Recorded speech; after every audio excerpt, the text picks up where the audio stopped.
Hi everyone, it's me, Spring, the fiber enthusiast, and welcome to the channel. Today we're going to do a knitted heel, and it's the shadow wrap heel. Now, I fell in love with this heel. I just learned how to do it recently. I was testing a sock pattern for a designer, and she used this style of heel. So after further research, I found that I could do a tutorial on it and show it to you and how to accomplish it for yourself. This is a very easy, once you get the hang of it, to do. Hardly any counting necessary, very easy to locate what stitch you're on and where you're at in the heel. This is a short row style heel. Both sides look the same. They're very symmetrical and there are no holes. So here we are. Here is one side and there's the other side. Also, this heel is a very deep heel.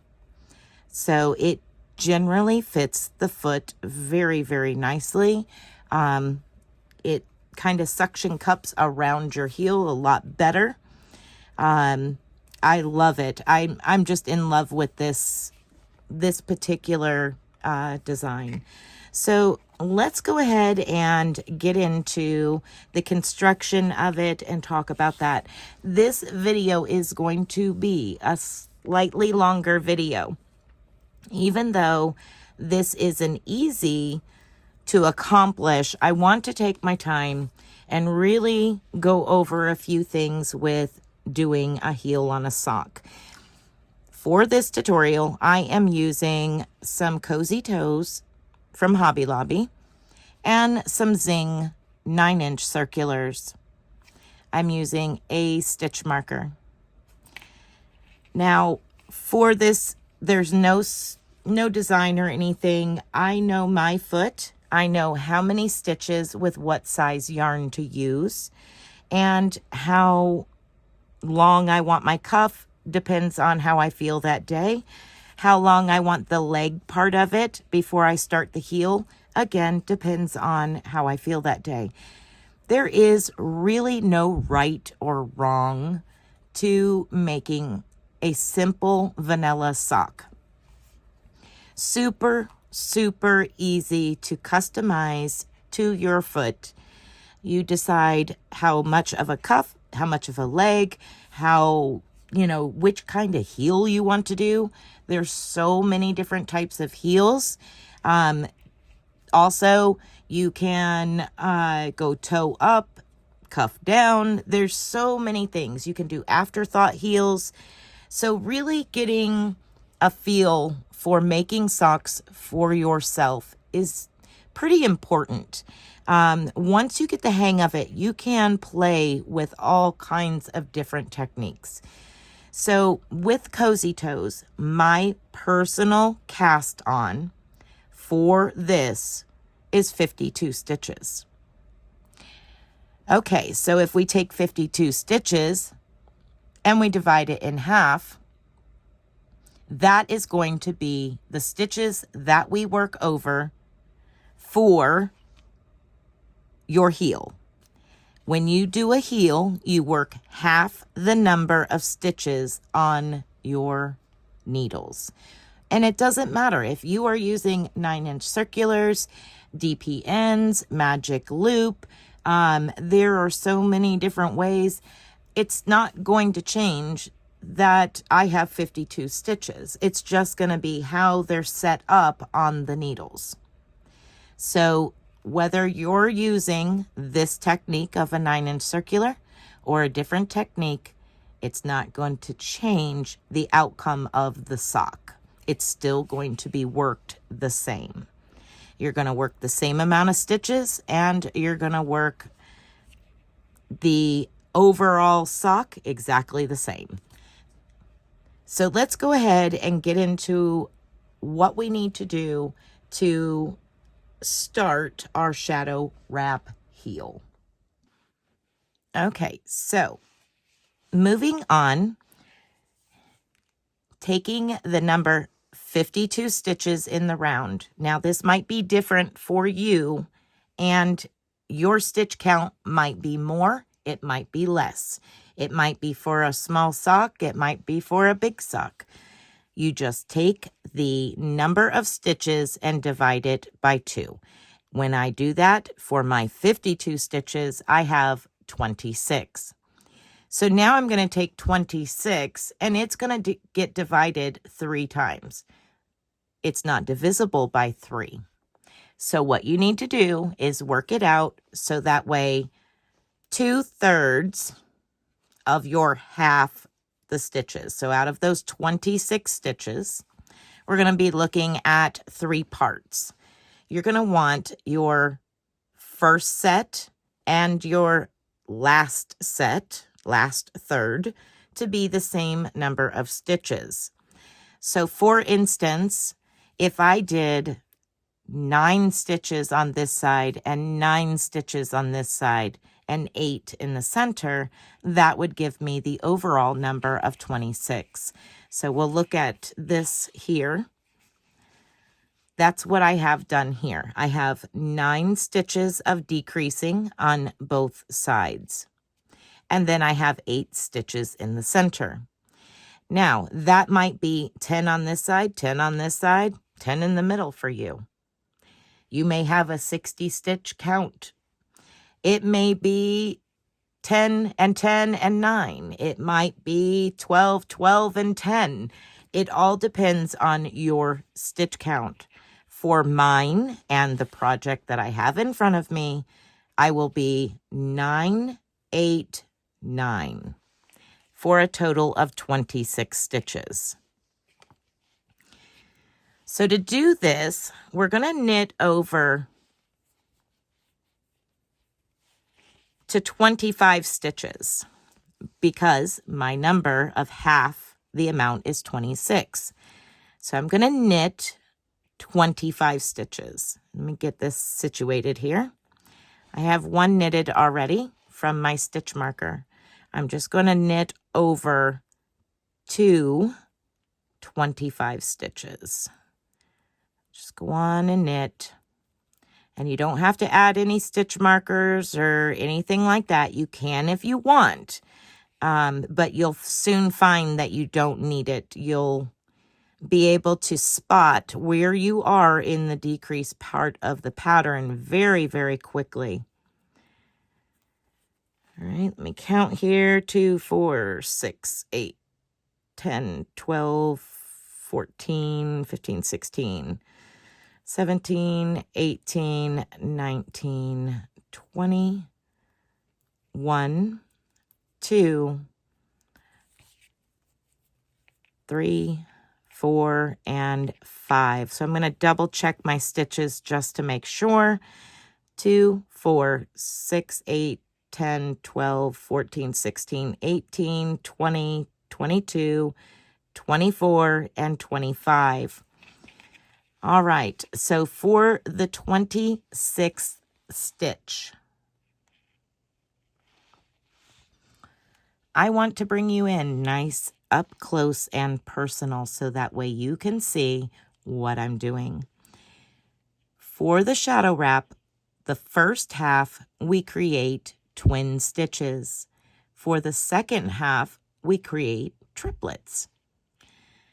So what we have here is this is our stitch right here. Let me get another needle so that way you can see what I'm pointing at maybe a little bit better.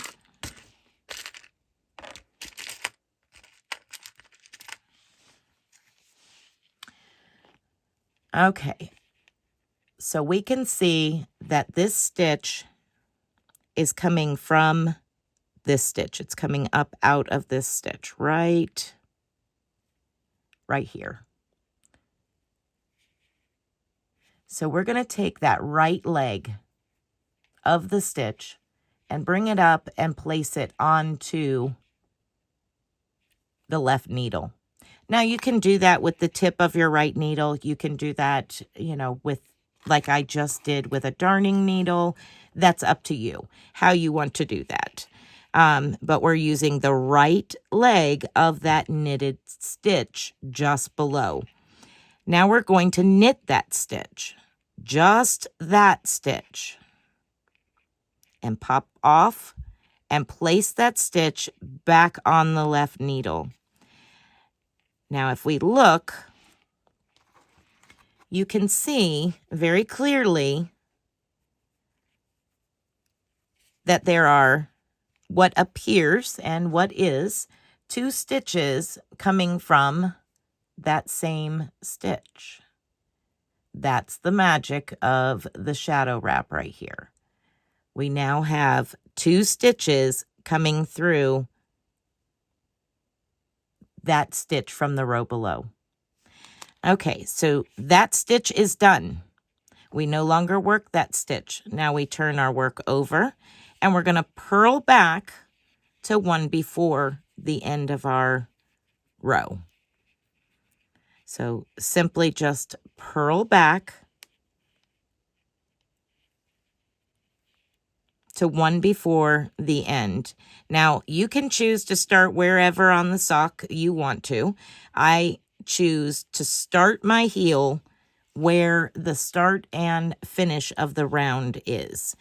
So that way I only use that 1 stitch marker. I don't have to add any more. So once again, you're just going to purl your way back.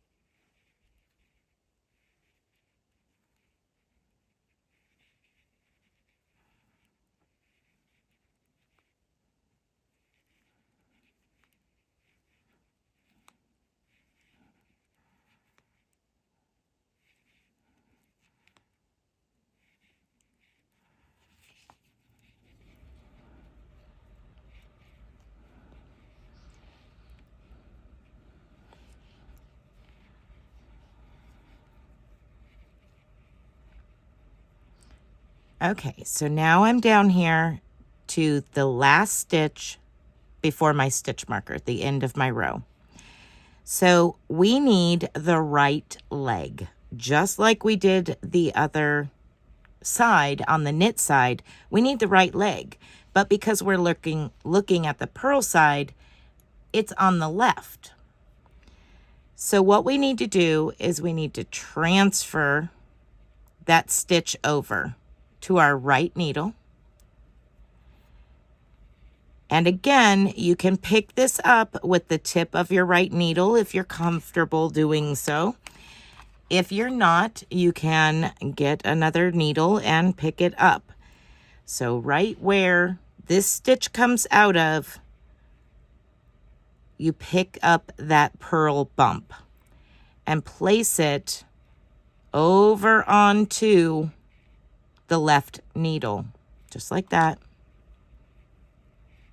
And now you're going to purl that stitch. And now you're going to pop that off and put those 2 stitches back on the left needle.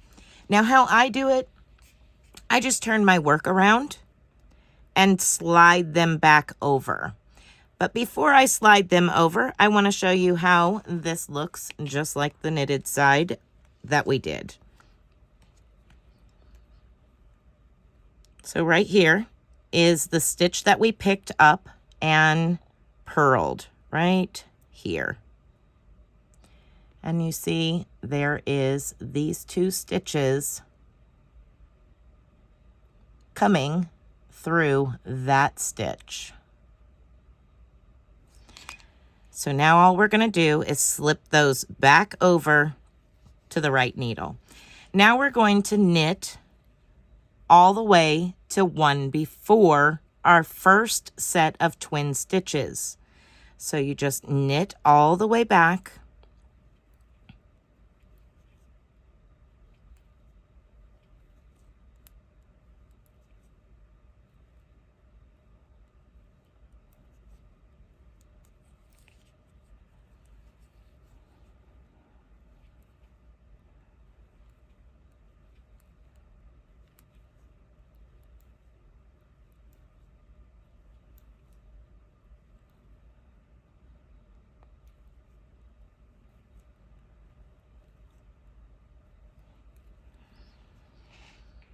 So I'm coming up to my set of twin stitches. You can see the difference very clearly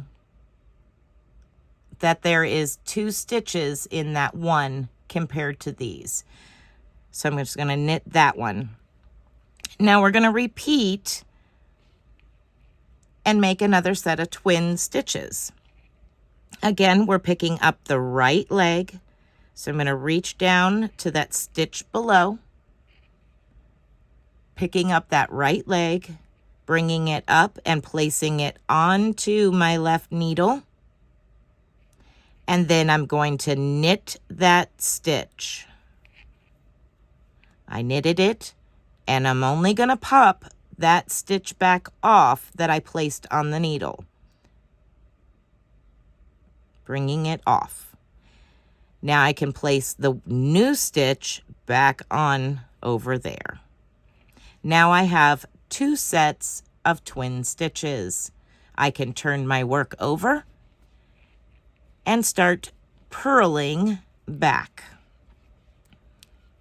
I will work one more set of purl twins with you, and then I will let you have the rest of the decrease section, and I'll meet back up with you at that time to work over the increase section.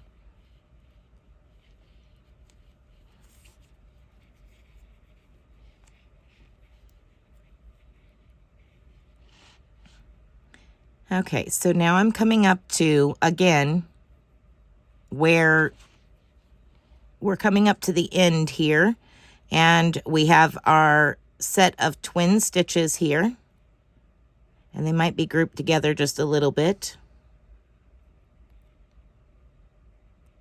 There we are. So there's the first set of purl twin stitches that we did. We're going to purl this next stitch and create a new set of twin stitches into our next stitch. So we slip that purl stitch over, pick up the purl bump from below, place it onto our left needle, purl that stitch,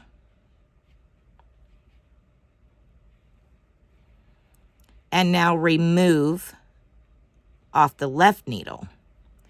Turn your work over and slip that twin stitch over to your right needle. So now we have 2 twin stitches on this side. And if we go to the other side, we have 2 twin stitches right here. So you're going to work that. In my case, for my situation, I'm going to work until I have 9 twin stitches and 8 regular stitches in between those 2 sets of 9. So I'm going to continue working that until it looks like this half right here. When I meet back up with you, I'm going to be meeting back up with you right about here in the center of the sock heel. So I'm going to go ahead and continue working on this, and I will meet back up with you at the center when I have 9 double stitches on either side and 8 in the center of the heel. Okay, so now I have made my last set of twins, and I'm ready to start working triplets. It is worked the same way, except instead of working our way towards the center, we're working our way towards the end. So I'm going to go ahead and knit over to my very first twin.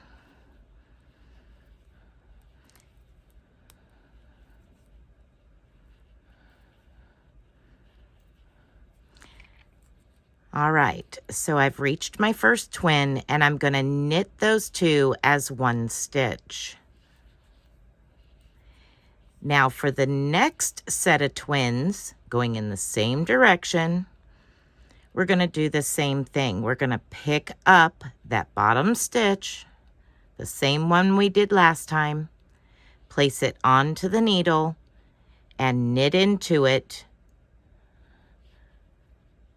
Pull that stitch off and replace with the new stitch. And now you can see that there is 3 coming out of 1. Now you're going to turn your work and we're going to purl over to our very first set of twins on the purl side. So purl over. It seems as if purling always takes longer than knitting. Okay, so I've reached my first set of twins. I'm going to purl those together as if they were one stitch. Now I'm at my next set of twins. The same type of thing happens. We're going to slip those 2 stitches over to the right hand needle and we're going to reach down, pick up that stitch again, place it on the left needle and purl it. Popping it back off. Now you can slip those stitches back over now or turn them over like I do and slip it back over at that point. And again, you now have 3, so a triplet. You now have 3 stitches coming out of the 1. So now I'm going to do this again. We're going to knit over. Now we're knitting to our first triplet. Slide these as we go. We're now working the increasing side. Okay, so now we have our first triplet. You're going to knit all 3 of those together as one stitch. That triplet has now turned into 1. Now we're here at our next double. We're going to pick up that stitch, place it on the left needle and knit it, removing that stitch from the left needle and replacing it with the new one, creating our next triplet. Turn your work over, purl to your first purl triplet. So here we go. We're going to purl over.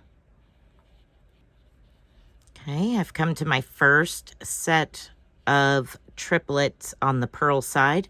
I'm going to purl those all together as one stitch. And now we're going to increase that twin into a triplet. So we're going to slip that over to our right needle. If I can get the stitches. Pick up that same stitch that we picked up to turn it into a twin. Place it on the left needle and purl. Popping it off, and now I'm going to turn my work over and slide those stitches all together back over to the right needle. Like that. And you're going to do that all the way until the end of your increases. So turning all these twins into triplets on both sides. When we get to our last sets, I'll come back and show you how to pick up in the round. Okay, so I've made it to the end and I now have a triplet at the end here and over here, one triplet. All we'd begin to do at this point is work in the round. So we're going to go ahead and work over to our last triplet on the knitted side.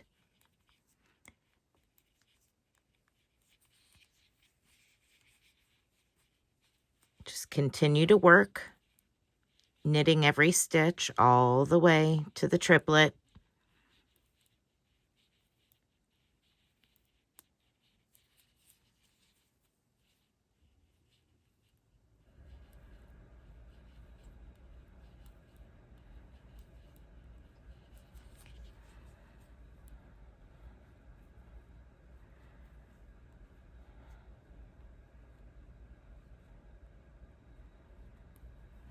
And once you've reached your triplet, you're going to continue the same way, knit it as one stitch, and continue knitting in the round. We're going to knit all the way around to our next and final triplet, which would be the triplet from the purl side. But because we're back to working in the round, we're going to knit it instead of purl it.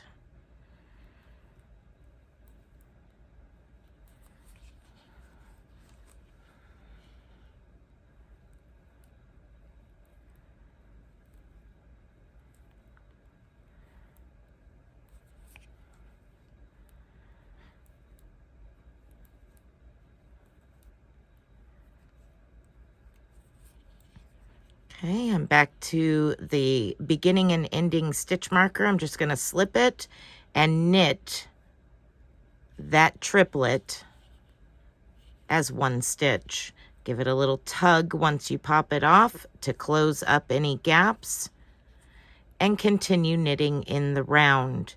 Now you'll continue knitting in the round for the length of your desired foot length. So that is all there is to the shadow wrap heel. Once you get the hang of it, it will probably become one of your favorite short row heels because it's super symmetrical. No counting required after you gain your first row and get it figured out as to how many stitches you need for the center of your heel and on either side of it. Once you get that under control, it goes very quickly, very smoothly, and it is a very nice heel with no big holes in it. All right, everyone, I hope that you have enjoyed this tutorial on the shadow wrap heel. Be blessed, be a blessing, and until next time, bye for now.